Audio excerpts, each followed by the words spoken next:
welcome back to day 44 of Survivor 50 Seasons in 50 Days. I just finished watching Jam Jam win Survivor 44. Like I always say, especially in the newer seasons, I'm not going to sit here and watch the reunion because you feel uncomfortable watching the losers sit there and filth and loss. We have a great panel for y'all tonight. From the channel, we have V making her, I think, second or third return for this time around. We have Luke from Idled Out making his return from the last time we did this, where we did the season, I think we did 43. 43, yep. And then first time to the channel, we have Tegwith from The Specialist. Thank you all so much for joining. And just to kind of start off, I really like how the season starts with the cold. We basically get a cold open with Carolyn, and I like the way that they kind of ended it sort of with that way. So, technically, we'll start with you.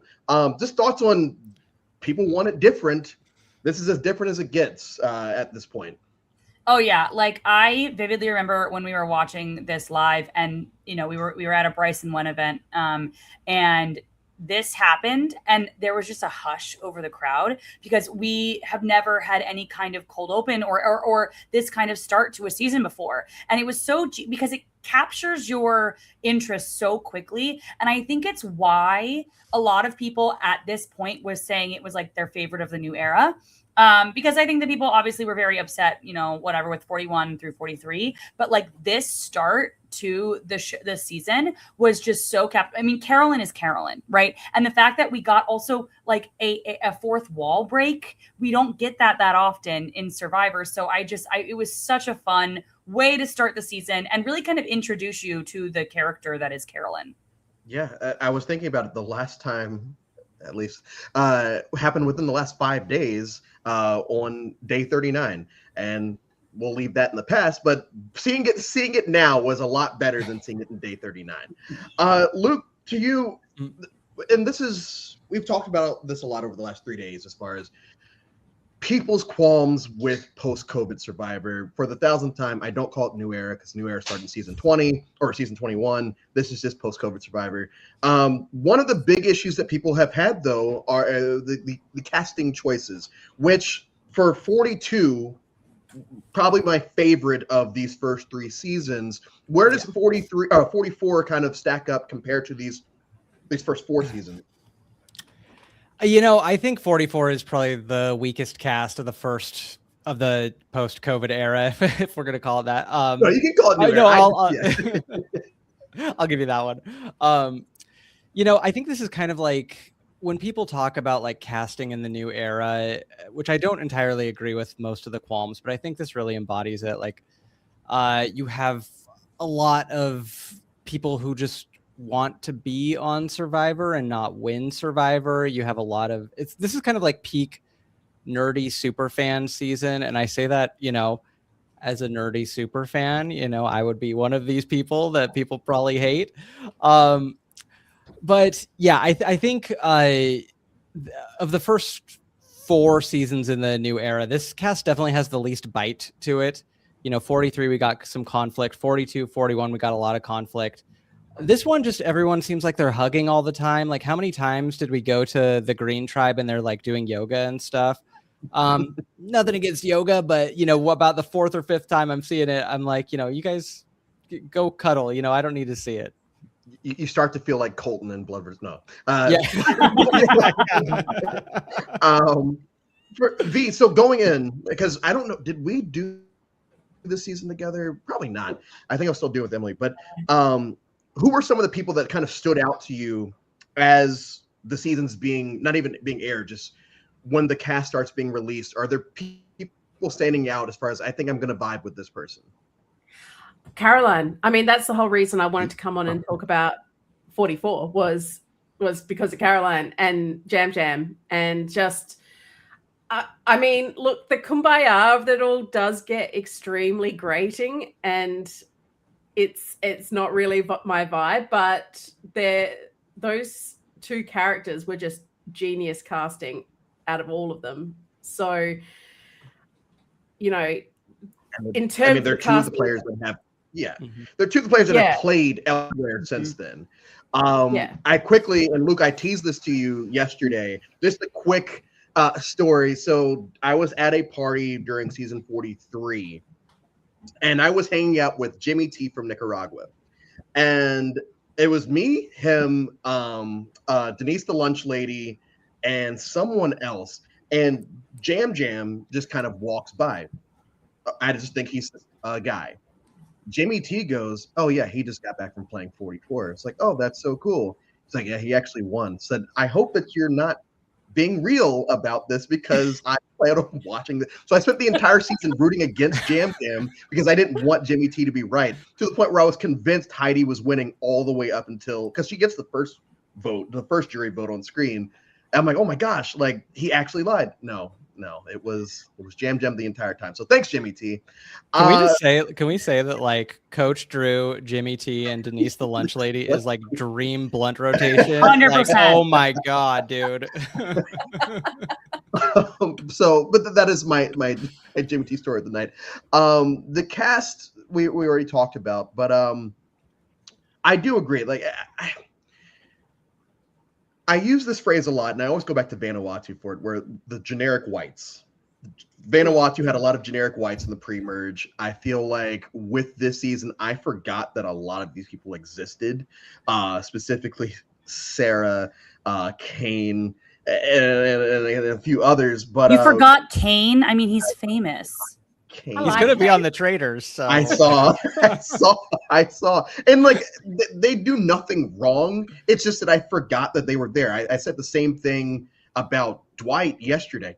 Is Dwight a person? Yes. Okay. And I felt bad because as someone who ran the Survivor Diversity campaign account, I just took pride in knowing all of them, and the fact that I forgot him yesterday and forgot all these folks today. Bruce's concussion, I feel, is groundbreaking because this is now at a time where people actually take concussion seriously. It's not played for laughs or a joke or whatever. Go back to Chet, falling on his ass and his face in Micronesia, and at least on screen, it's never shown that he probably really messed up. Tagwith, what did you think of the whole Bruce scenario? Do you think that they let it run its course? Do you think they could have pulled him even earlier than what they did? Just thoughts on Bruce. So it's actually very interesting. So I've had 2 concussions in my life, very bad concussions from cheerleading. I actually broke my nose in my freshman year of college, and then almost exactly a year later, got a second concussion. The second one, I should have been pulled from school, but I wasn't. So I take concussions very, very seriously. And so when this happened, you can very clearly tell that he is out of it. Like, it is really, truly something that is not to be messed with. I feel like, with a head injury like that, you never actually know how serious it is until I feel like time has run its course. So like when I had my concussion, I went to the hospital as per protocol for my cheerleading team in college. And they just watched me. Right. That's all they did. They didn't really do anything. Like they just watched me to make sure that I was okay. They gave me a head scan and whatever else. But I feel like, that's kind of what they did, because you don't want to be preemptive and pull somebody out of the game when it was unnecessary, because you're then really, it's the first thing that happened. You're starting this game off on, that would be a crazy note. He actually turned out to be fine. You don't really want to do that. But you also want to make sure that, everything you're being cautious. And so I feel like they did it exactly how they needed to and exactly how they should. And it's again, starts off the season. That premiere episode is crazy. Like so much happens in that episode. And yeah, I think it was, I think they did what they needed to do, but it's, that whole thing, he was bleeding so much. It's crazy. Yeah. Talking about breaking the fourth wall, I had a job interview right before this, and one of the questions that they ask, I'm a rugby coach, but one of the questions they ask is, how do you take injuries? And I always say head injuries is the only thing that I actually care about. If someone breaks their finger or whatever, I kind of just let them make their own decision. With it, if I can see that you're messed up, you can't say your bell is rung, because that's just code for I have a concussion. So I think that, it was probably the right time to take him out. And the reason I say it's groundbreaking is because we've seen a lot of head injuries in Survivor. I brought up the Chet one, but there's been plenty, and it's never been talked about on screen, and I feel like it probably has impacted the way some people have played the game moving forward, especially if you have had more than one concussion. Mm-hmm. One of the twists that I do enjoy about post-COVID Survivor is Sweat versus Savvy. I feel like it's not really hit or miss. I feel like it's usually hit or blah. Luke, thoughts on Sweat versus Savvy? Do you think that it's run its course by this point, or do you think it jumps the shark with someone coming up in a few seasons? Yeah, I think it's run its course. I didn't mind it at first, but I remember comparing it maybe in 42 or 43 when I was doing a video to like a side quest in a video game that like you're just like starting the adventure, you're going out, you step out in the world for the first time, and it's like, oh, go fetch milk for this person or something, and it's like, I want to play the game, I don't want to go off and do this other thing. So especially in the 90-minute episodes, I don't mind it as much, or the larger premieres, because there's more breathing room. But I've never been in love with it, and I didn't even notice it was gone, to be honest with you.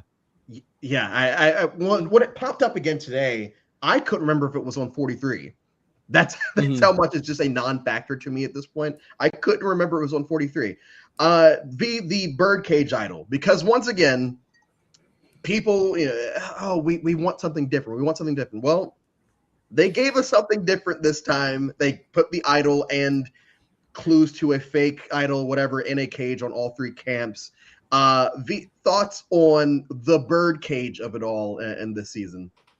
Well, I mean, you know how I feel about post-COVID era and all the bits and bobs and different things and and I won't go on and on about it. It was fine. It was cute. I don't know if we need all the stuff, all the bells and whistles. Do we need all the stuff? The problem is it's going to really like almost directly impact this first tribal that we're going to get to. And I keep saying this, but I feel like a lot of my notes always come from, not a lot, but the premiere for this it's peak. Whether you like it or not, it's peak, because we have one of the craziest first tribals that we are ever going to get, with Maddie eventually going home. I think I was at a watch party for this, but Peg, with just thoughts on we're at peak advantage Survivor at this point, peak losing a vote Survivor at this point, and this is just fully encapsulates it. Yeah, this is the most heartbreaking tribal council of the whole season for me. And I know there's a whole Franny Matt of it all. Franny Matt of it all. Because if you know me, I'm obsessed with Maddie Palmilla. I was obsessed with her the moment I saw her photo, and underneath it, that one of the 3 words that she used to describe herself was feral. And I said, I love this woman. I stan her immediately. 10 out of 10. Yes. And I have a video. Okay. I said earlier I was at Bryson when it was a lie. I was at Claire Rafson's watch party for the premiere, and I have a video of myself reacting to like the first boot.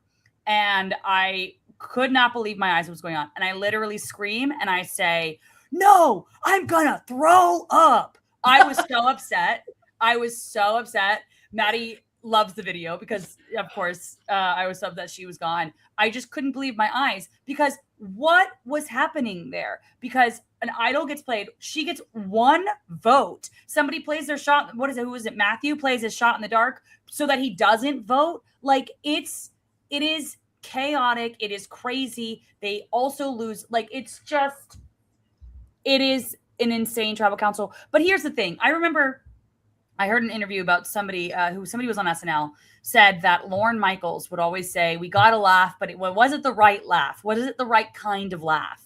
And I think that that's a question that Survivor producers should ask themselves. Like, that was a crazy moment, but is that the right kind of crazy moment? Because it is memorable. And I know that sometimes that's the bottom line, just like make it memorable. But like, I think we lose a really good, interesting game player who maybe could have made a huge impact later on in the game because of this chaos. I think that makes her an iconic first boot. If we're calling her a first boot, depends on if you think that Bruce is the first boot or, you know, whatever. But it's just like, I think that we lose somebody. So is it the right kind of moment because all of the bits and the doodads?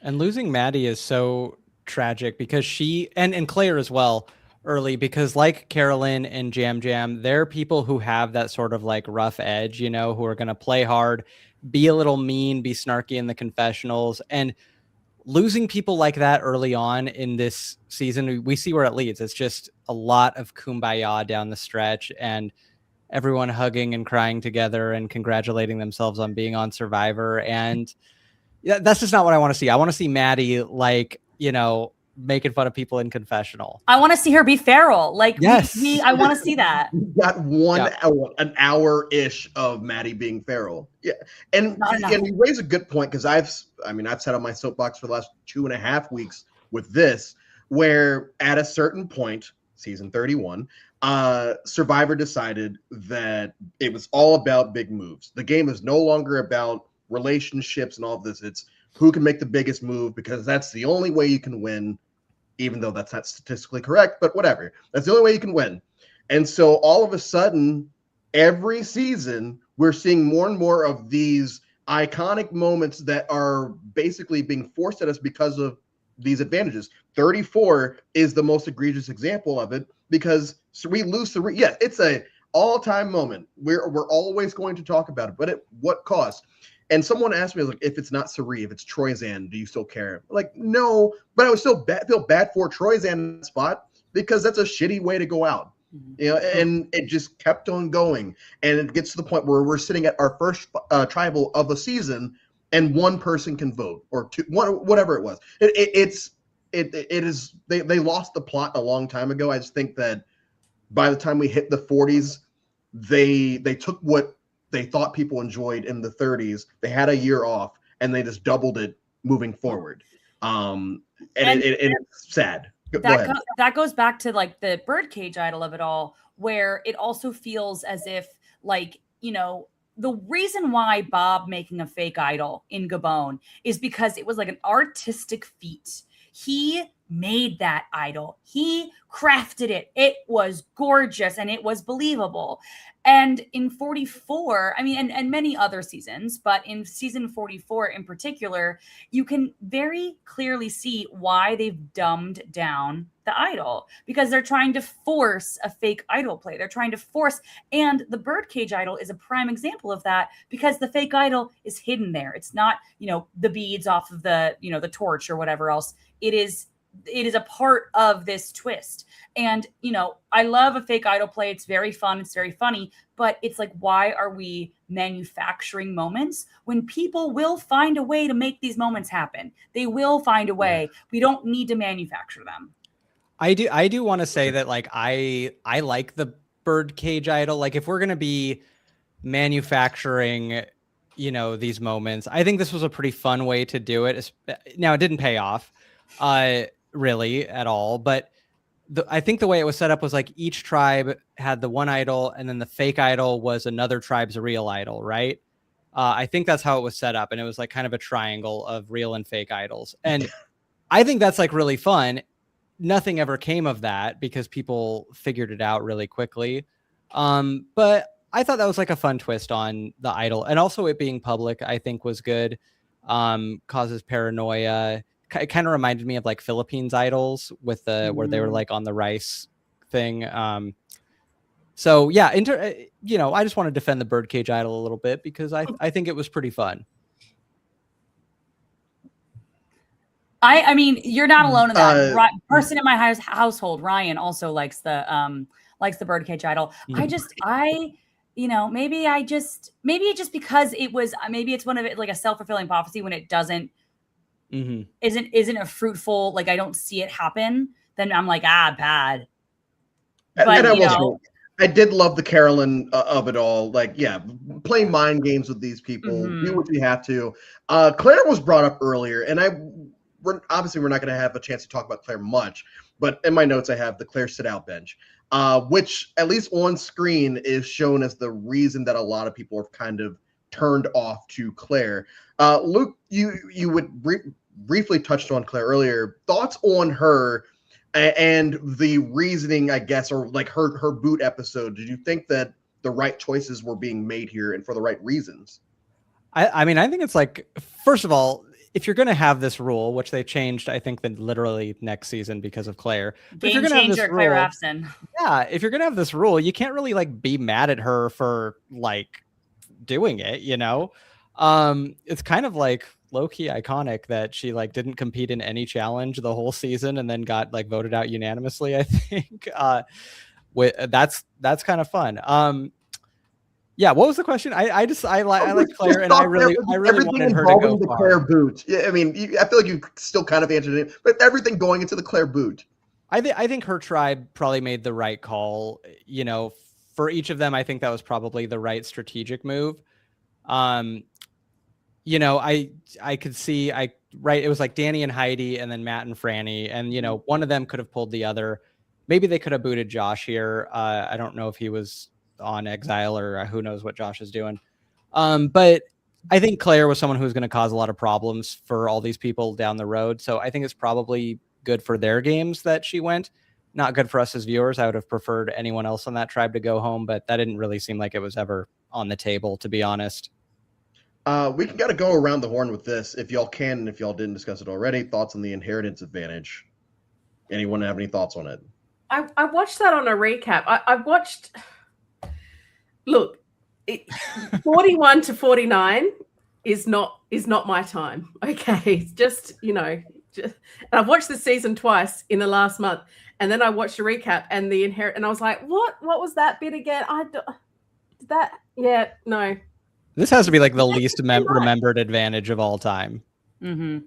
There's just too much going on, too many different things. There was an advantage a couple days ago that I've already forgotten, but I would say that might be a fifth one because let's talk in a few more days and we'll see if I remember the inheritance bitch. Franny and Matt. Inheritance advantage. What? Did Heidi use the inheritance advantage? It was Sarah who got it, right? Sarah. Did it get used? No, I think she got voted out with it. Oh, all right. Well, then forget about it. And she also had yes. Franny and Matt. It's been a while since we've had a showmance on the show that I actually cared about. I would say that the most egregious example of something I hated was Pigtails, which was just the worst from beginning to end. I feel like this is leaps and bounds better than that. I have a crush per season. Franny was my crush this season, so I loved the fact that she found love out there. Tag with his thoughts on the Franny Matt of it all. I'm obsessed. I'm obsessed with them.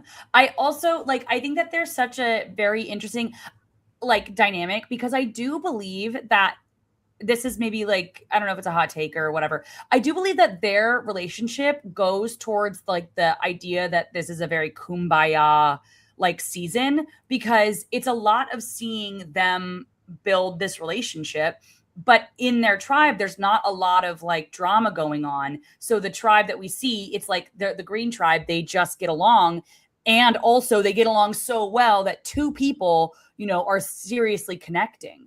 I love them, and I always will think about when Matt gets voted out and he has that he goes, Franny, bring my bag. And it's just so sad, and it's so hard to watch her win immunity and be excited for her, but then especially rewatching it, knowing that it then sends out her essentially number one out of the game. It's just so hard, but it's just so beautiful. They're still together. They're still wonderful. They're definitely probably one of my favorite Survivor couples, period. Just because they're both such great people, but I don't know. I love them. Yeah. And we're going to talk about the Matt vote out in a little bit. I want to talk about something that we do get back this season, Luke, in a swap. Sort of. I know they brought up in the chat where it's basically the China swap, and everyone gets free idols. Everyone gets a free idol to go along with being swapped, probably to like, hey, sorry, Aaron, that PG is supposed to be good at Sudoku, and turned out that she wasn't. Fuck Sudoku. We finally get the swap back this season, even though it's in this form. What were your thoughts on it? How do you think that they brought it back?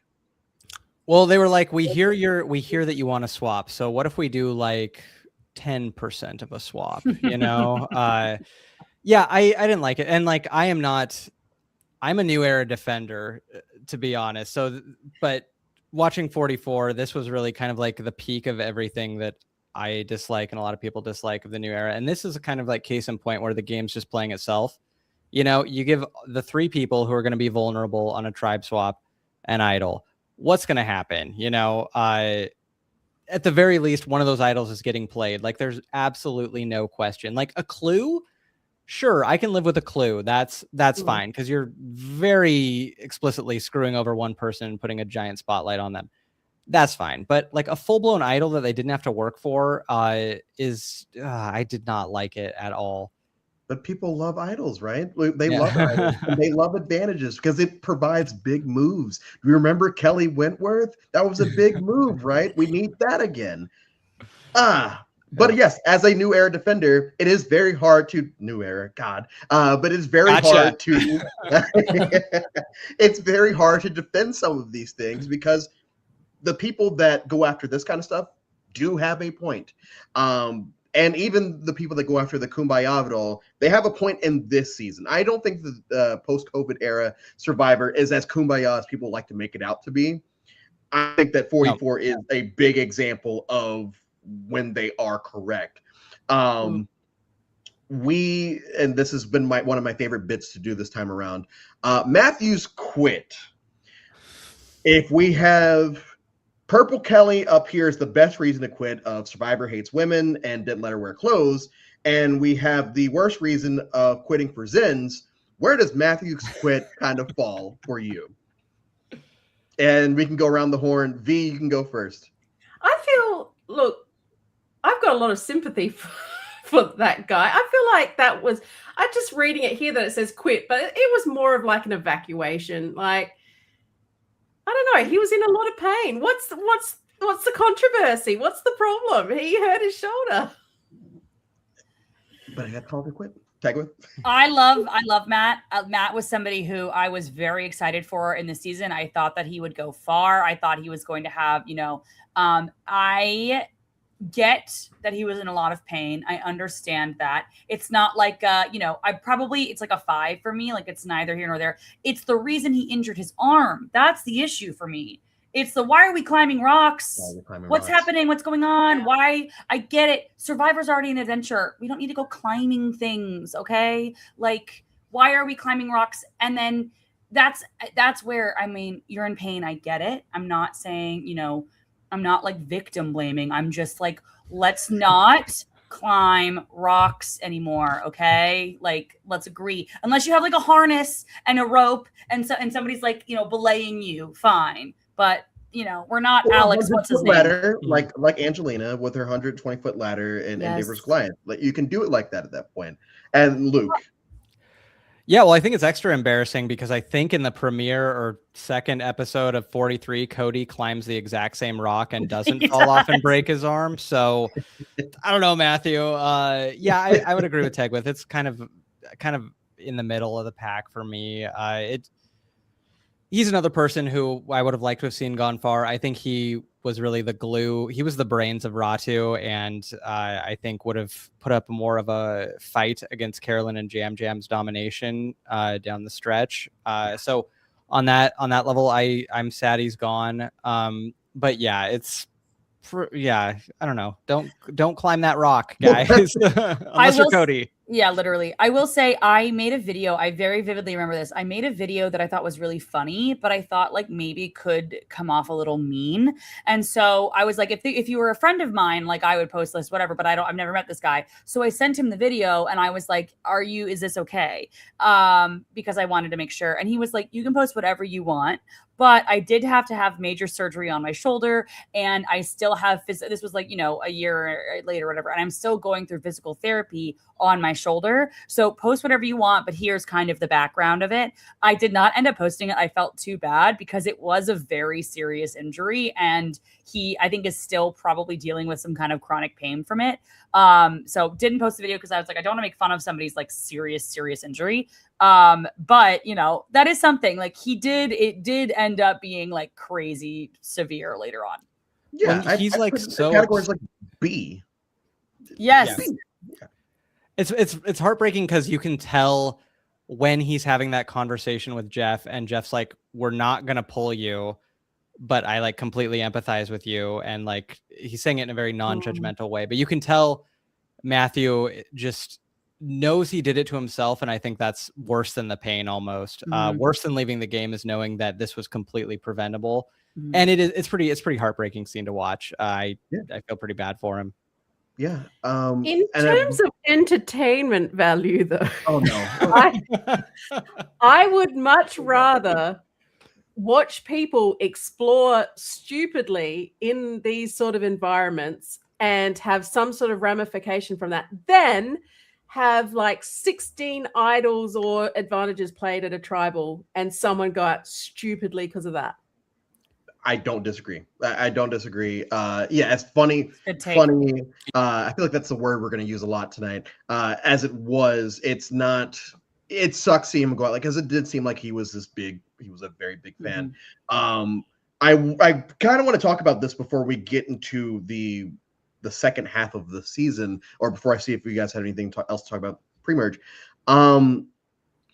Because it's when I first started sending out invites for this, South Pacific was the first season that everyone wanted. Like, South Pacific was the first season that was fully booked. And then I started realizing that a lot of people have started to turn on South Pacific, similar to how, like, I love Vanuatu and I love Edge of Extinction, two seasons that I know people, are still I'm like, just watch it again. I promise you it's not as bad as you think it is. South Pacific is always a season where it's like, no, there's nothing. There's nothing here. I like Sophie.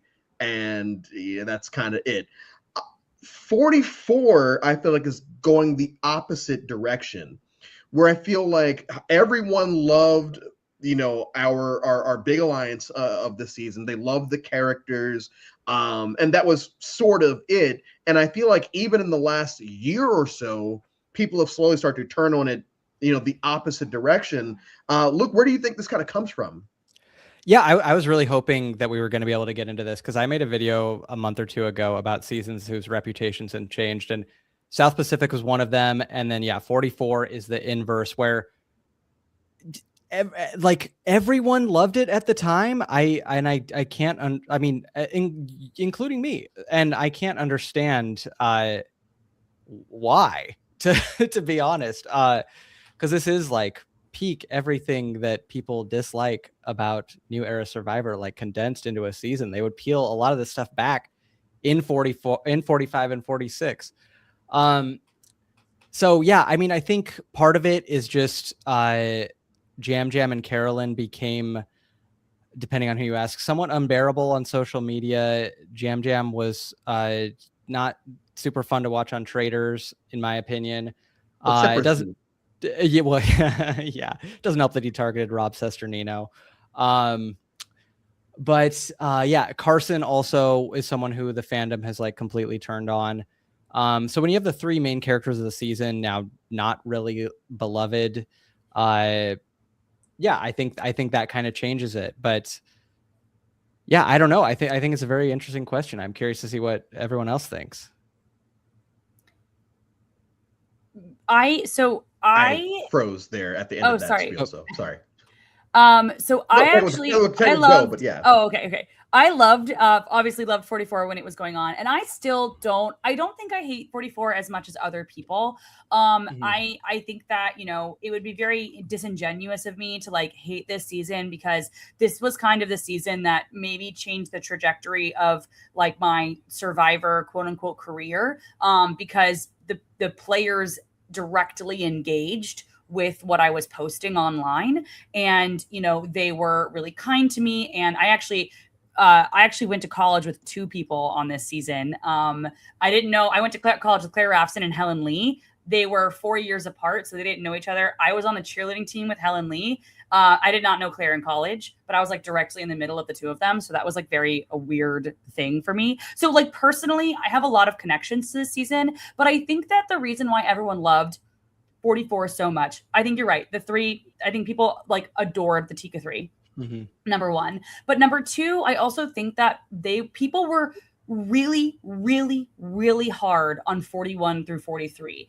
People were like hating those seasons. I mean, Phil even says at one point in like 42 or 43, I can't remember which one, they decided they were like, do we even podcast anymore? Like people really, really hated those seasons. And I think the way Survivor, and I honestly think it goes back to that premiere episode, the way it was just so different, that first episode for the season, I think it set everybody up on a good foot. And then we had people that we could root for. We could root for Carolyn. Oh, she's an outsider. The weird people are coming up and they're winning because they found the fellow weird folks, and we, the weird people, can root for them. And I think that is imperative to have, like, I think this goes back to why it's so important to have a really good like casting here, because even if we say the whole cast isn't great and it was like a bunch of kumbaya, we could still root for 2 to 3 people, because I felt like I saw myself on the screen. And so I think then Luke brings up a good point. I think, we learn more about people. We go, oh, maybe I don't actually love this person as much as I thought. Maybe it's not as good. And so then we kind of peel back the rose-colored glasses that we were wearing of, oh, we're rooting for these people. And we look at it for maybe more of what it is. And maybe, the bones of the season aren't that good, but it felt like because we were rooting for these people, was actually not, was actually amazing. I mean, I think it was the first time it had been nominated for an Emmy in a long time, was in season 44. So it wasn't just Survivor fans. It was like, other people were also like, oh, this is so good. Both of them have brought up Carolyn, and I know that at the beginning of this you said Carolyn is your girl. Carolyn was the person that stood out to you as far as why you wanted to do this season with me at the beginning. What was it about Carolyn at the beginning? Did she live up to the hype that you may have put on her? And just what did you think of Carolyn as a player and as a character? Well, she sort of grew on me. Like I didn't do a lot of research before. Like I don't think I was on any channels or anything. So I was kind of just watching week to week. And I just don't think we've seen many characters like her on Survivor. And I could just do a reaction video on all her reactions. They'll just fabulous. I now use the term third turd whenever I can, because it just kills me. And I think that sort of scattered throughout the cast, there are some real gems. And I think I'm trying to nail down as we talk what my problem is with this season, because I love Jam Jam. I love Caroline. And I'm gutted that Caroline didn't get at least a couple of votes at the final tribal. But I think it is that there was just too much going on with production for this. It didn't let the cast cook. It was just interfering too much, manufacturing big moves, like you said. And I'd love to see someone like Caroline play old school Survivor and see what happens. Old school Survivor, no, like that's the what. Like you said you had a hard problem like nailing down why you don't like the season, and I did find myself, and like I don't hate the season or anything, but I did find myself today. It's like, okay, there is something off. Like I'm not enjoying this like I did the first time I watched it. I didn't really enjoy it that much the last time I did the marathon. But no, I don't need to see anyone 21 on playing anything beforehand because I don't think it'll work. But that's just me. Before we get to the merge, does anyone want to bring up anything pre-merge that we may have not talked about or that you feel necessary to bring up going into the Matthew? Oh, I mean the Matthew thing's the first juror, but anything dealing with the pre-merge?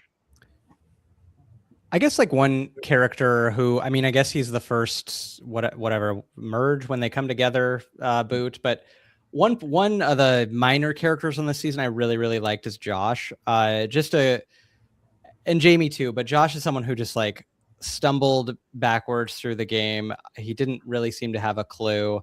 And I always love those kinds of players. And him and when Jam like just like pulls apart his fake idol. I mean, that is like one of the funniest scenes ever on the show. So I just want to, we're probably not even going to talk about him really here, but I just wanted to give Josh his flowers because I think he was a great addition to the season. Anyone else? I agree. I'm glad you brought up Josh because I agree. And I think is that when Jam says like, did you pull this off the short? The tree mill. It is such, and I think that we've talked about Jam a lot, but like I think that is another thing where I don't know that we had people who were like confrontational like that in a while, and I think that was something that was fun to watch also because Jam is pretty. I mean, we saw him on the Traders; he's pretty confrontational. Like the whole Lisa Rinna thing. You know what I mean? He is like that, and I think that he does give us like gem moments like that. I liked Josh, and I remember he was like so happy when like Matt quit / Matt got medevaced. And I was like, man, he got injured. Why are we so happy about that? He's just, I like Josh a lot. Josh's husband is on another reality TV show right now. It's on like 100 Cooks or something. It's like a chef, but it's like 100 home cooks are competing. So fun. If you guys want to watch that, there's a connection to Survivor. The Josh extended universe. I'm to watch after next Sunday. So the JCU. Yeah. I'm just gonna once again break the fourth wall here because I've been saying you Jam all day. You Jam. And I was before I went live. I'm like, I really hope I don't get on here and just say you Jam every time Jam was mentioned. And honestly, until Traders got brought up, it hasn't really popped into my head. Now all I want to do is scream that at you the rest of the time. So please, if I do just break, just pretend it doesn't happen. We get to the split vote, the split merge tribe moment of the season. It happens so much, and we go to the blood moon in 50, where once again it just, why are we doing this? Now, thankfully, we don't lose two black people back to back like we do the first 3 times, or if you don't count 42. I've often said that Cirie in Game Changers is the only actual robbed player in Survivor history. Whenever people say robbed, it's like, no, Cirie was robbed, whatever. Matt has a good case here, at least, because Luke.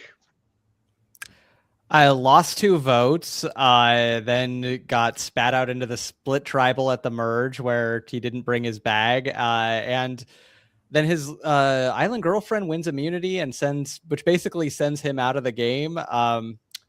Rough go for Matt, not gonna lie. Yeah, pretty unfun Survivor experience. But I think that's like why a lot of people really resonated with Matt. Is not only is his relationship with Franny adorable, but through it all, he had a smile on his face, and yeah, he was just great.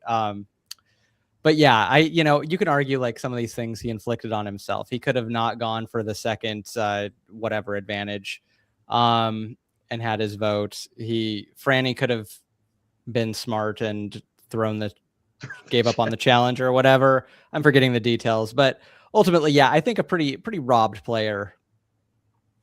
The thoughts on rice negotiations, which is now just a scheduled thing that happens. It's no longer, hey, well, we lost our Flint, or hey, it's whatever, and we're in Fiji and Angelina.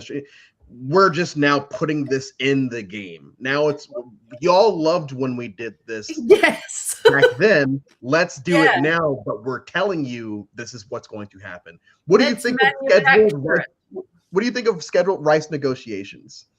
Well, I mean, it was such an endearing moment for Angelina in David versus Goliath. It was I could totally relate to her making herself student council representative of that tribe, and I'd like to negotiate rice. And it's just another thing where it's like, oh, the audience really responded to that, so maybe we'll make Jeff do it, and Jeff can be the guy. I don't know. Give it to them. I don't care anymore. I always, this might be a little, I don't know, this may be a little mean for me, but I don't mean it to be that mean. I kind of see Survivor production when they do things like this, like a little kid, where the little kid makes a joke and you laugh at that joke. And then all that kid does all day is say that joke over and over and over and over again, expecting the same laugh. And you're like, kid, I don't know how to tell you. The joke is over. We've moved on. Let's go on. But it's just like they keep doing it. And you're like, I did laugh because it was funny one time. It was funny that one time. If you said it again, maybe in 3 days, it would probably be funny again. But like, you're what are we doing here? That's kind of how I see Survivor production. They go, oh, you like that? Oh, okay, great. Let's do it 19 times. I don't hate it in a vacuum, but one thing like Survivor used to do in the past is once they kind of got all the mileage out of something, they would retire it, at least for a while. Like, I think of Exile Island. You're not going to top Coach on Exile Island, and Exile Island went away for a while. But the rice negotiation, I kind of view it like when Jeff stabs the rice in whatever season that was, 46 or 47, whenever that was, that's the peak of the rice negotiation. You're not going to get better than Jeff pulling out a knife and stabbing a sack of rice and running out the clock. So yeah, rice negotiation can go, but yeah, I totally agree that it is like they saw Angelina do it once and they were like, yeah, let's keep going. Let's do it again and again and again and again and again and again. And law of diminishing returns. Was it for rice that he did the challenge in season 50? Was that a rice negotiation?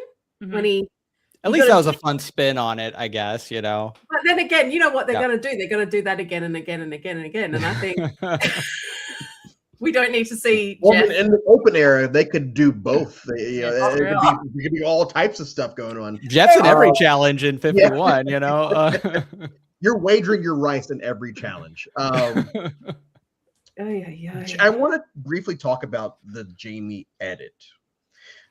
Because when I talk about disconnects with the season, the Jamie edit was one of them where it's like,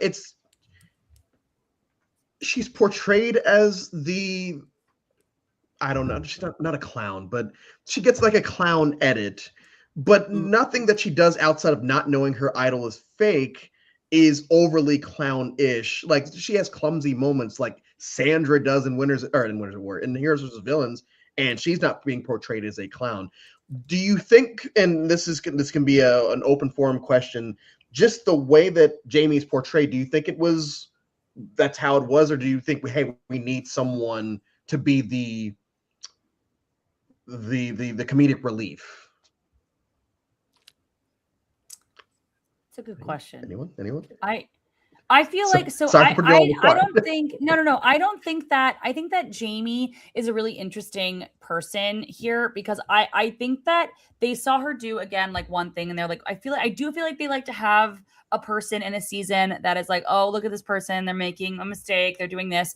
But I also think that like sometimes they will portray somebody who is like Jamie's just like a happy person where she's just a happy giggly person. If you watch any of her videos on like the internet today, like she is just the sweetest person on planet Earth.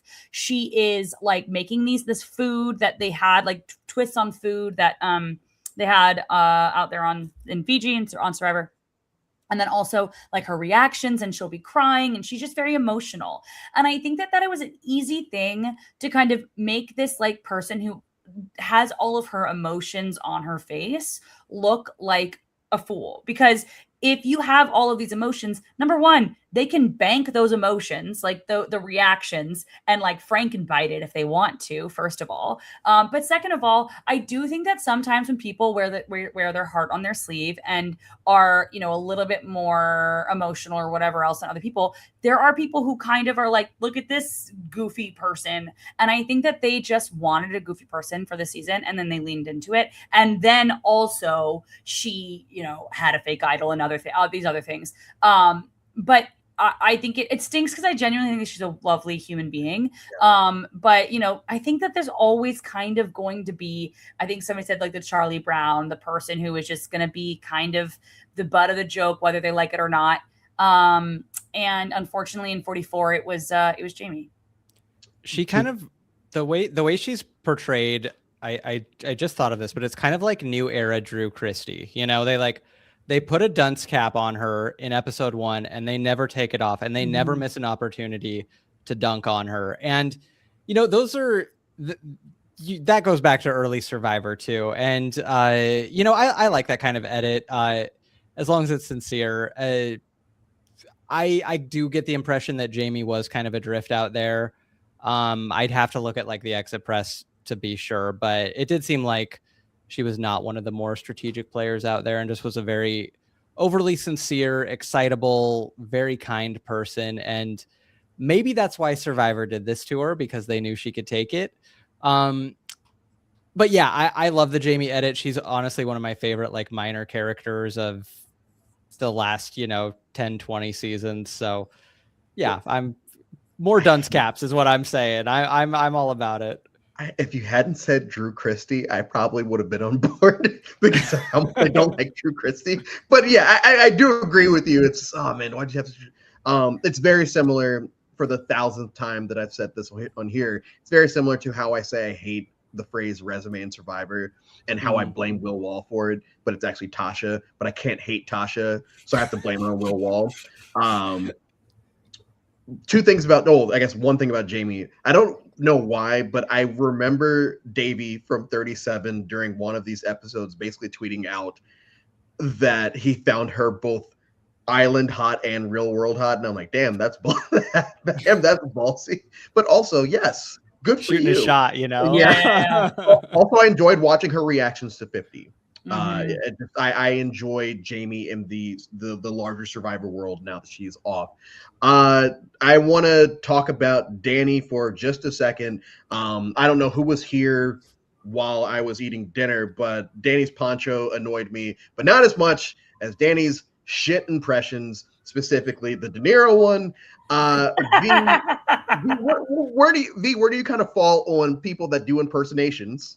First of all, but secondly, what did you think of Danny? And you know, I feel like the most memorable quality about him, however many years later, is his shit De Niro impression.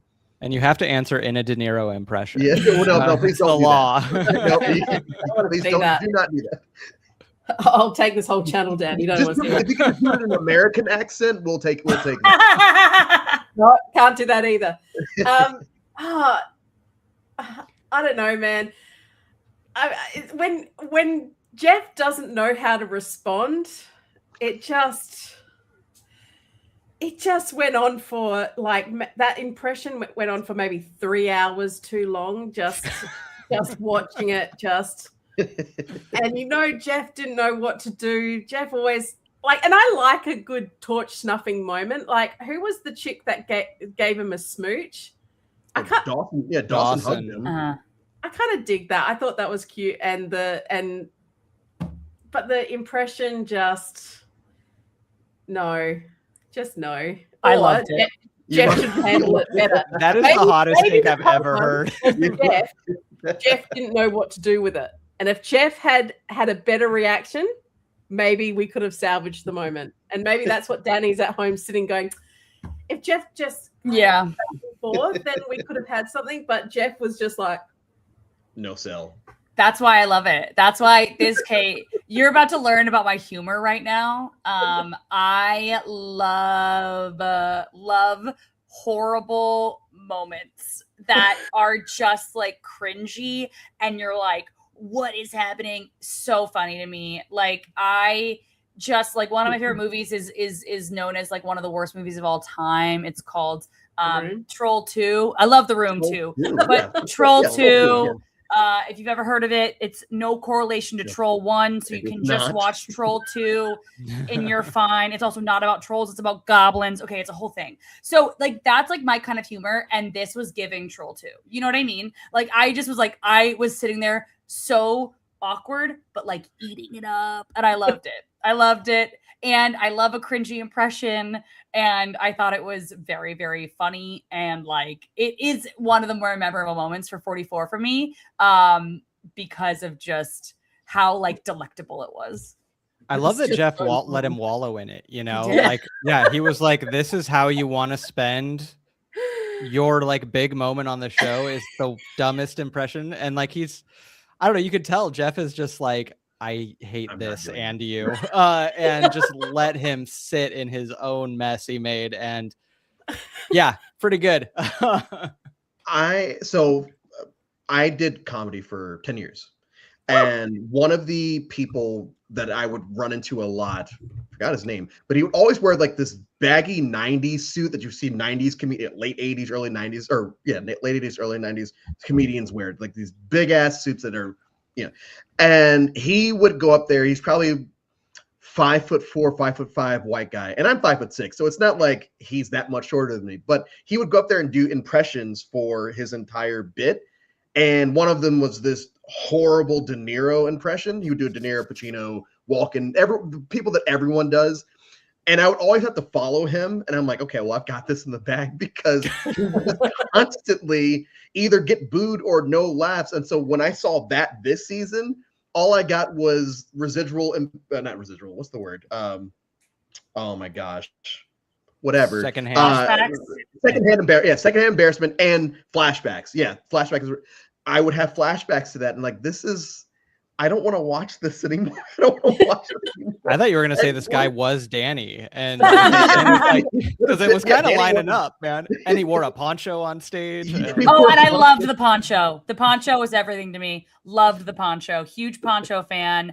I love it when people take risks on the jury. That was definitely a risk, and I was here for it. It was so good. I will also say, full disclosure, the most viewed video I've ever had on TikTok was a video from I posted of Parks and Rec, where from like the last season or second to last season of Parks and Rec, where Jen in Parks and Rec was in Leslie Knope and Ben's house, and there were kids running around, and she came in wearing a poncho, and the kid like puts paint all over the poncho, and she just goes, poncho. And I posted that, and I said, Danny deciding what to wear for Final Triple Council or whatever it was. It had like 1 point something million views and like 600,000 likes or something. And I'm still riding that high to this day, but love a poncho. You peaked in 44. I peaked in 44. It's been downhill since then. Yes, 100%. Final Six reward, and this is not really a talking piece. I just want to point out, Final Six reward is the challenge that killed Russell Swan. That was fun. So we move on, and the Jamie boot. This is just them once again. People talk about how Carson gamed the puzzles this season. Well, the players game the game because they bring all of their stuff to Final Six Tribal, because they know that they're gonna, like I keep saying, Island of the Idol started it, and they've done it basically every season since then, except for Winners at War, where you're just gonna start over here now, because we have this extra island that you need to do things, or even if they go to the other side of the beach. I don't remember. Because y'all have brought up how people have started to turn on the season and all that, and Carson is a example. I call him, in my notes I have him called the grifter, but we won't go down that road. We're at 44 now, and the players just know. If y'all, we're all big super fans here. If y'all were to have played in these earlier 40 seasons, despite the fact that we might not enjoy it, are you guys also trying to game the game like these players are now? Yeah.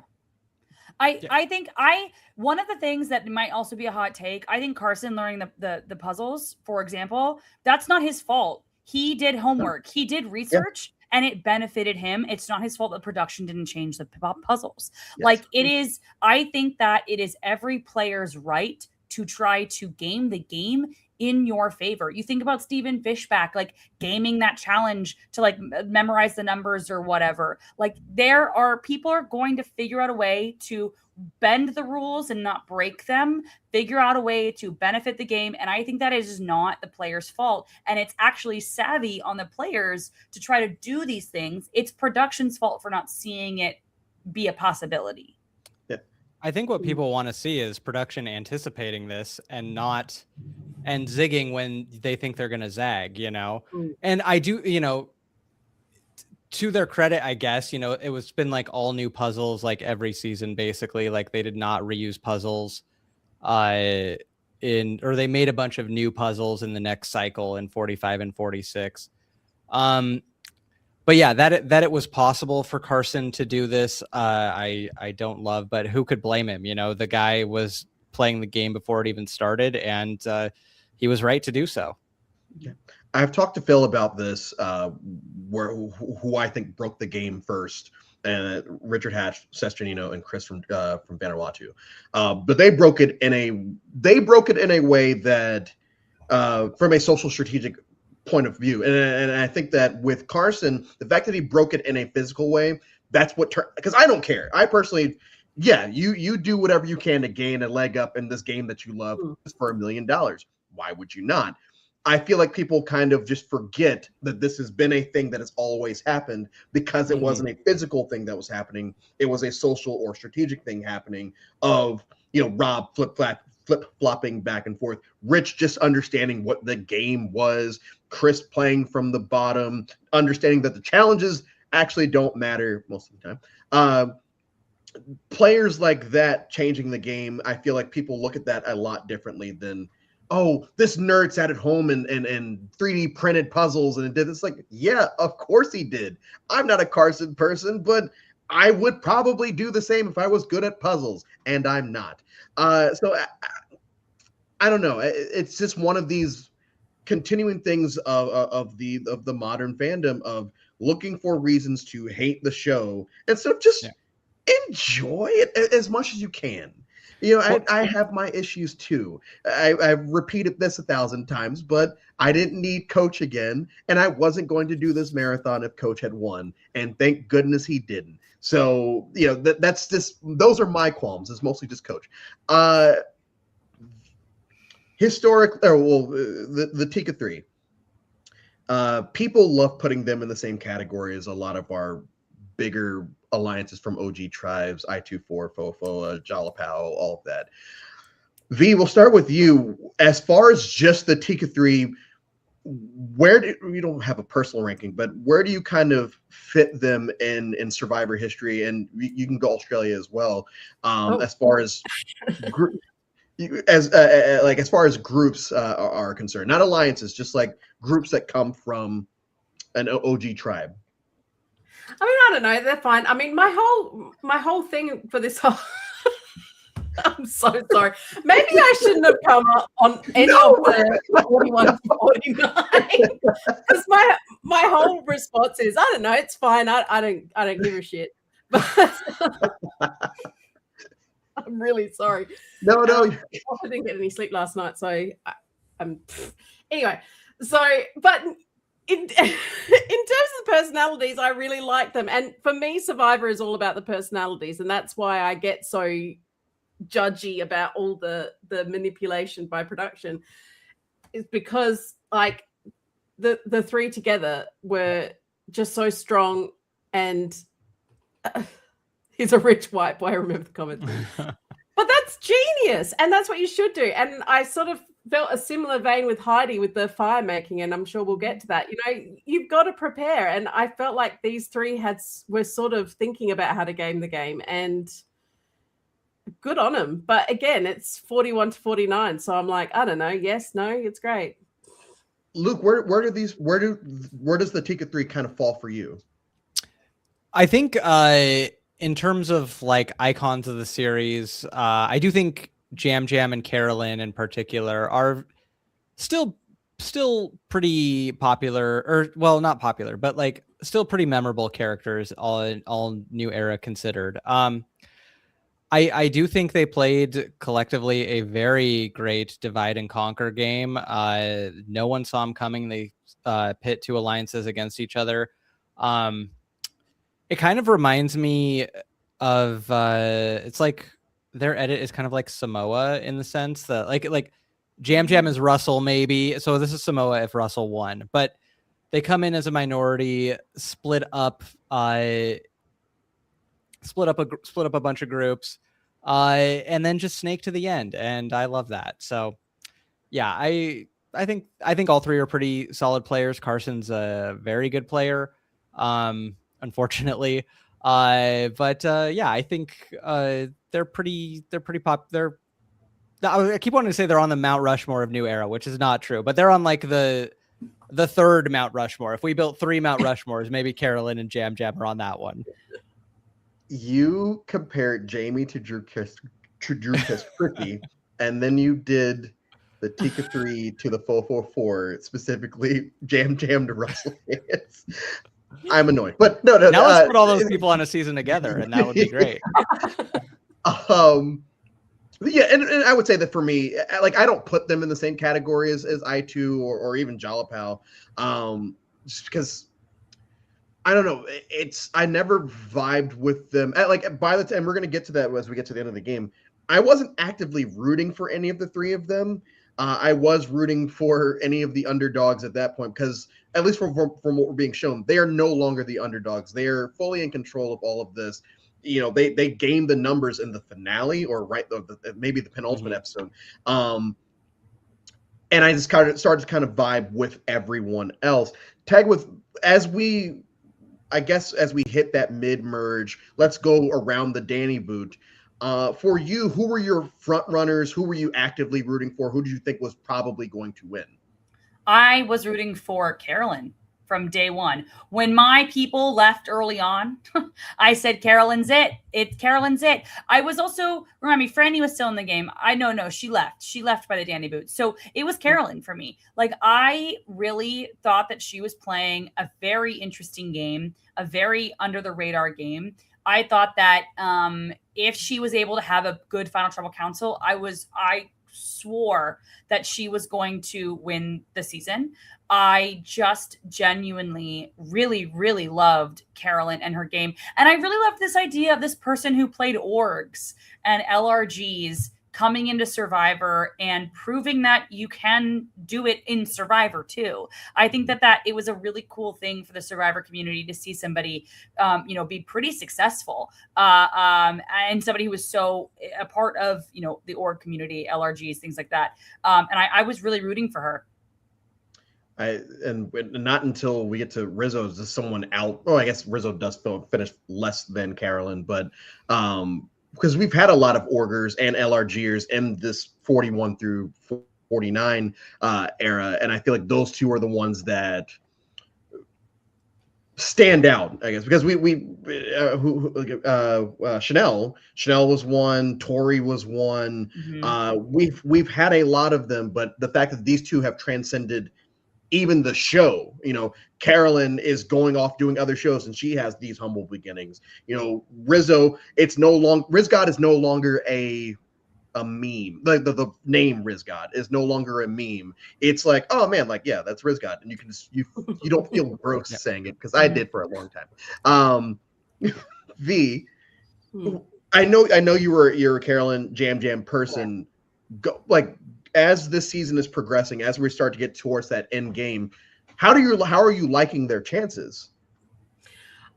Yeah, I really believed in Caroline, and I was hoping that she'd have a little bit more of a successful final couple of challenges, and I felt like she just fell a little flat at the final tribal. And I do think if she could have been a little bit more compelling, she may have done a bit better at final tribal. I really thought it was hers to lose, that she would have the more interesting story and the more interesting gameplay. So I was a So little you're telling me surprised that by that. Carson mansplaining Final Tribal to her was not gonna didn't help her as much. I'm okay. I'm We'll get sure there. We'll get there.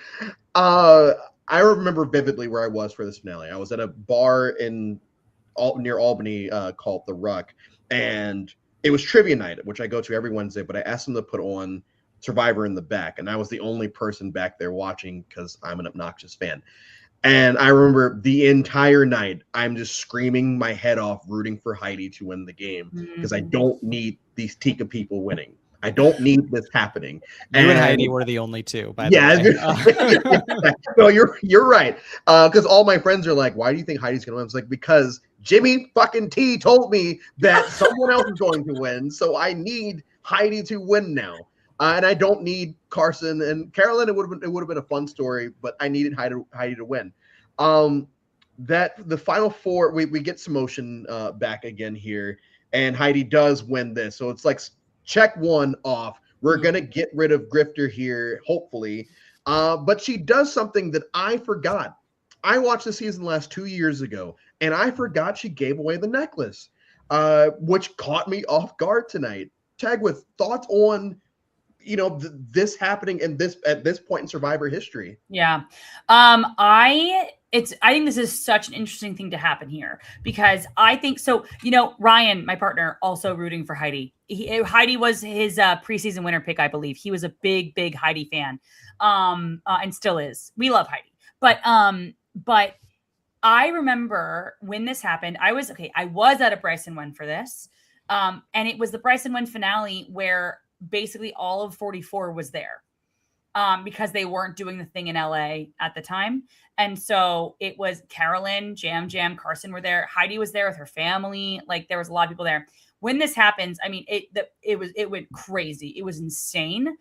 I think that this is a very interesting choice that she made here because obviously she knew what she could do. We had seen this been done once before. Yes. Just Chris. Yeah. Just Chris. But it's very interesting because one season previously, somebody does not put themselves in fire. And it is a very big topic of conversation at Final Tribal Council. Everyone was like, Cassidy, why didn't you put yourself in fire? Cassidy you should have put yourself in fire to prove it. Prove, right? And I think that I'm not trying to jump the gun here, but I think that it just goes to show that it does not really matter what you do here. Because they're going to have if Cassidy had put herself in fire, she probably wouldn't have won the season. If Heidi didn't put herself in fire, she probably would not have won the season. I think that it's a very specific kind of player that puts themselves in fire and actually turns the game in their favor. So I think it's a very interesting move. I'm actually very against it because I don't think that you need to prove you've already won a challenge. You do not need to prove that you have to do it again unless you're literally the only person who can make fire and you're trying to get somebody out who is okay at fire. If you're a Heidi and Carson is whatever the biggest threat to win the game, whatever it is, then I get it, I guess. But you're not going to change the tide of your game, in my opinion, most of the time. Yeah, they kind of bring it up in Winners at War as well, with Natalie. Oh, we told you have to do this, and you didn't do this. And I do think that she does stand a better chance against Michelle and Sarah. I do think that Michelle. I would hope that Michelle would win, but who's to say? But here it was interesting because it didn't even feel like it was leading to that. I am telling, until she gave it away, I had totally forgotten that it had happened. And this is one of the big reasons why I love doing this marathon, especially in the order that I do it in, because you get to see the evolution of this. This time last week, I think, was right around the Chris Underwood moment. Maybe not. And to see it evolve to a moment where the person doing it still loses the game is it sucks, but it's a fun evolution of this strategy, if that makes sense. And so going into that final, Heidi sets the record with 3 minutes and 2 minutes 2 seconds. And in my notes I have, thank goodness for Heidi, fuck off Grifter Carson, and we go to Final Tribal. 44 days in, and I finally got tired of a certain line that is said by the jury. I think Kane, our second Kane reference of the night, Kane says, we're all open. We're all open here. Like nobody has their minds made up. And as we all know, that's rarely the case. And so I don't know why, but tonight, always said. Tonight it finally just irked my nerves. I don't want to hear that you guys don't have your minds made up, because you do have your minds made up. Luke, thoughts on that line throughout the show's history, but specifically in this jury? Do you think that most people kind of came in knowing what they were going to do, or do you think that they were swayed? I think it's pretty rare. I mean, what do these people have to talk about at Ponderosa? All they're talking about is who's going to win the game. So I think it's pretty rare that votes change at Final Tribal. It does happen, but yeah, most of these people at least came into Final Tribal leaning strongly one way, especially when you have such an out front favorite to win like Jam Jam.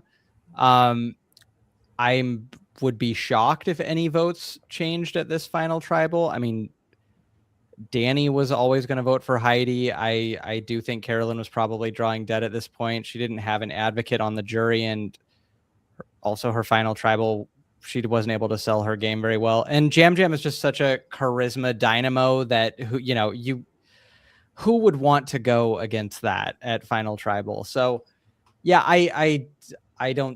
I'm not irked by it. I at least like the illusion that people are open-minded at Final Tribal, but yeah, in reality, everyone has more or less decided. I want to see somebody come into Final Tribal Council, go, so I've actually made up my mind. It's your job to change it. Like that, I think would be so good, because it goes against that thing that we always hear, and be like, yeah, I kind of know who I'm voting for. So fix it and figure it out. That would be so chaotic and crazy. I'd love it. Two people that come to mind for that would be Danielle and Here's Your Villains basically telling Russell hey, you're screwed. Sorry, not sorry. And in Micro, where James wrongfully tells Parvati that she's going to lose, and she's not going to lose. James, sorry. But I do agree. Just more people just saying, hey, this is all just a song and dance. I know what I'm going to do. Hopefully you change my mind, but if you don't, I'm not going to lie to you. And I would say that it doesn't normally upset me. I think one of the negatives to doing the marathon like this is you just pick up on things that start to annoy you 44 days in, and that was something that today was I'm done with this. I don't want to watch this anymore. But I am going to for the next week.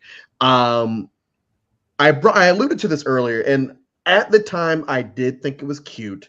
And the two times I've watched the season since then, I don't think it's cute anymore, of Carson basically trying to coach Carolyn through Final Tribal, but also he was doing kind of the same thing with Jam Jam, where he's mouthing things, he's nodding, yeah, say that.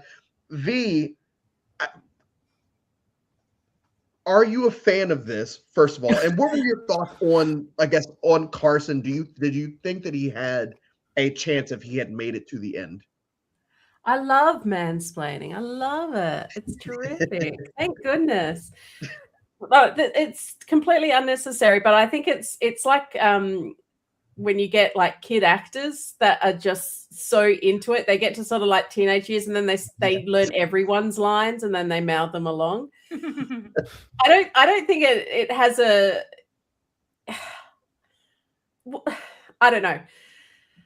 I don't think it was going to help him win to be so savvy about the game, because what you can't be savvy about is the personalities that you find once you're there. I mean, Having said that, he got to Final Four, so it sort of goes one way or the other. I don't think it guarantees a win, but I think it helps you navigate the stuff that comes out of the blue. But I mean, I think every tribal council needs someone to mouth what they're supposed to do for it. And another kid reference is like a kid trying to teach an adult who already knows how to handle things. Yeah. Carolyn's she's a big girl. And, he's learned all of Caroline's lines. He knows how they should be delivered, and he can let Jeff know if she says something wrong. Mm-hmm. I feel we like ultimately do get Jam Jam. We ultimately do get Jam Jam winning season 44. We have yet another reunion on the beach with two people in clear shock that they just lost a game and they're now malnourished and dying on the inside as well. I'm when the 50 poll came out, I think we sat here and said the only thing that we know for certain is they are doing a reunion in LA. There was no way that the fans were not going to vote for that. Mhm. Period. At some point, because I think the Mike Turner moment was the first time that I really start to feel bad for these people, and it's just going to continue for forever until we get to 50, and we already know what 51 is going to be like. Luke, we've talked a lot about how Survivor and the post-COVID era has tried to change things up here and there based off of backlash they get, and in some cases they just go the opposite direction. Are we surprised that they didn't go the route of live reunions by this point? Because COVID is done for the most part here. And maybe if you want to wait another year, fine. But are you shocked that they still hadn't up to this point? No, not at all. I think there were things that when 41 and 42 came out, it was like, okay, this is kind of the norm now. And a live reunion is really expensive. So yeah, I'm not surprised that the live reunion hasn't come back, especially in this season when, we're still kind of in like the tail end of like the COVID era. Obviously I would like it back. But yeah, it's not happening. Do you feel for the players in that moment? Like, is that something that pops in your head of, wow, or are you more focused on hearing the stories about everything that has happened up to at the reunion? Yeah, I mean, I think Owen said he's like, if they would just do it like the next day, he wouldn't have as much of a problem with it. But just you're having people who just lost, $1 million game, so raw. You look at someone like Charlie, and you can just see how sad he was, and to me, that's just like not fun to watch. So, yeah, I mean, obviously, I feel terrible for him. And yeah, it always seems like though that it's like the person who got second, the person who was close to winning, silver medalist. the silver medal. Yeah, it's most brutal for them for sure. What I usually think about with this is imagine certain seasons, and we can't count Borneo. And we saw the Kelly not hug Sue when she went in for it. But just imagining certain seasons, the Vanuatu and Fiji ones are the ones that really in All Stars stuck out to me of like, hey, these people are being shit on in real time, and then have to go hug these people and talk with these people after just losing. Even the trip from there to Ponderosa, there's at least that moment where you can cry in a boat or in a car or whatever and kind of let it out before you get there. And I think we kind of see that in the Heroes versus Villains Ponderosa and Micronesia. But just imagining some of those seasons of like, okay, now you have to sit here and talk about why everyone hates Cassandra and everyone hates Dreams and everyone hates this. And Twyla, you're a horrible person because we care about God that much that somehow your son's going to hell soon because you swore on him. Here, it was once again, it's one of those things where it's like, I have to do 5-6 more days of watching people like sit here like this. And it's very, I don't like it. I'm just going to leave it at that. I don't like it. So, because we are going to start to wrap up. So final thoughts on Survivor 44 before we get to our final questions. Tegwith, we'll start with you. Sure. I think that I am probably higher on 44 than a lot of people are to this day. And again, I think it's tied to personal connections, personal feelings. But I think that 44 leaves a very interesting kind of like thought process with the game. And I think it goes back to Carolyn. Everything I think really with this season goes back to Carolyn. I think that she's one of the stars of the new era. And one of the, in my opinion, better castings of the new era. But I think that there's this really interesting discussion of gameplay because she won the hearts of so many people and did not get a single vote. That's crazy. And I think that it's something that we also see a little bit later with Rizzo. I know that Rizzo doesn't go to Final Tribal Council, but it's like this game of, and we see it kind of in black and white, of walking, the tightrope of being underestimated, but knowing how to then just be like, it was all purposeful at the end. And I find it very fascinating in this season that we see that, again, this person, again, beloved by most of the country, but yet is snubbed by every single one of the jurors. And I think overall season, very fun. I don't hate it as much as other people. I think that there are some really interesting cast members, people that I would see back, like I would want to see back. Like if I, people ask like, who do you want to see back? I think that I usually bring up Franny. I usually bring up Maddie. There are people that I usually bring up. And I don't know. I think it's not aged well, but also I still love it. So I don't know. V, final thoughts? Fell flat for me. It felt like the most interfered with season. A great cast, a lot of missed potential.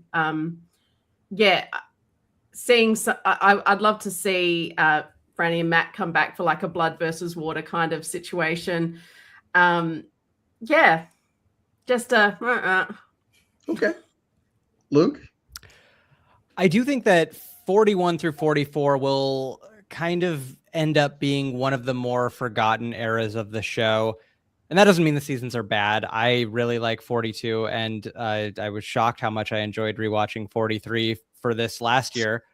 So it doesn't mean they're bad. But I do think overall these are not seasons that will be beloved 10 years down the line. That said, I think 44 will occupy like a pretty interesting space in Survivor history where not only Jam Jam and Carolyn as very popular characters, but also I don't think any season will ever come close to being as beloved as it was when it aired, just to have its reputation tank later. And I think that's a pretty interesting space for it to occupy. So I didn't really love it this season, or rewatching it for this, but I don't know. I think it'll be, I don't know. Also, what do you say about 44? It's tough to be the last one. It's tough to be the last one before 90 minutes, True. Through 44 seasons, I have it 32nd for my personal list. I have it above 41 and below Fiji, which I know people have Fiji like super low, but I have my own opinions on why people. Oh, I'm kidding. The question. Yes. And it has to go to Matthew for falling off a rock. Okay. I need more of that on my screen. I didn't realize until this panel that is what I'm missing in my Survivor, is more people adventuring and coming to mischief because of that, rather than just hurting themselves in challenges. And final two questions. One, who would be on your DVD cover? Who are the 6 people who have it on the DVD cover? For me, it would be the entire. I would do the entire final 3 plus Carson and the happy couple, and we'll make it 6 there. Yes. I'd like to add Kane to that. I liked Kane. Stop it. Stop right now. No, Kane goes center. Yeah, 100%. Kane. I agree with you, V. Kane is the logo. Yeah. In the middle, yeah. Exactly. Because also this theme, I want to say also with the Kane is also the epitome of the theme. The theme is like knights, and also Paramount had Dungeons and Dragons coming out at this time. Like Kane was the Dungeons and Dragons guy. He was the one that they went for all of the references. Kane center DVD. Agreed. Yeah. I do wonder, like, thinking realistically, because like sometimes there's like the person who returns in another season who you're like, they weren't important to this season. Like Kelly on the cover of San Juan del Sur, for example. I wonder if Bruce gets in there. I could see. I genuinely think Bruce would be on that.